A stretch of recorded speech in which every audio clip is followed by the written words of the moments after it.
Hi hello வணக்கம் மக்களே, எல்லோரும் எப்படி இருக்கிறீங்க? எல்லோரும் ரொம்ப அருமையாக இருப்பீங்க அப்படின்னு நான் நம்புகிறேன். நான் ரொம்ப பசித்ததுனால ஒரு ஹோட்டலில் சாப்பிடலாம் அப்படின்னு வந்து சாப்பாடுக்காக வெயிட் பண்ணிகிட்ருக்கேன். நான் என்ன ஆர்டர் பண்ணியிருந்தேன் அப்படின்னு பார்த்தீங்கன்னா, தலசேரி சிக்கன் பிரியாணி. இதுதான் அந்த தலசேரி சிக்கன் பிரியாணி வந்துடுச்சு மக்களே. நான் ஆர்டர் பண்ணியிருந்தது என்னென்ன சைடிஷ் கொடுத்துருந்தாங்க அப்படின்னா, எப்போதும் போல் அப்பளம், அப்புறம் வந்து பிக்கிள், அப்புறம் வந்து ஆனியன் தால்சா கொடுத்துருந்தாங்க. ஸோ பிரியாணி சாப்பிட்லாம் அப்படின்னு வாயில் வைக்கும்போது தான் அது செமையாக இருந்துச்சுங்க. பிரியாணி வேறு லெவலுங்க, சொல்லவே முடியாது. அந்த அளவில் அழகாக இருந்துச்சு. நீங்கள் இதுக்கு முன்னாடி தலசேரி சிக்கன் பிரியாணி சாப்பிட்ருந்தீங்க அப்படின்னா மறக்காமல் உங்களுடைய கருத்துக்களை பதிவு பண்ணுங்கள். இந்த தலசேரி சிக்கன் பிரியாணி கூட எக்ஸ்ட்ராவாக எனக்கு வந்து ஒரு சிக்கன் ஃப்ரை வேறு கொடுத்துருந்தாங்க.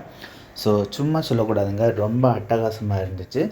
வீடியோ பிடிச்சிருந்தா லைக் பண்ணுங்கள், அப்படியே ஷேர் பண்ணுங்கள். தலசேரி சிக்கன் பிரியாணி பற்றி உங்களுடைய கருத்துக்களை பதிவு பண்ணுங்கள். நன்றி.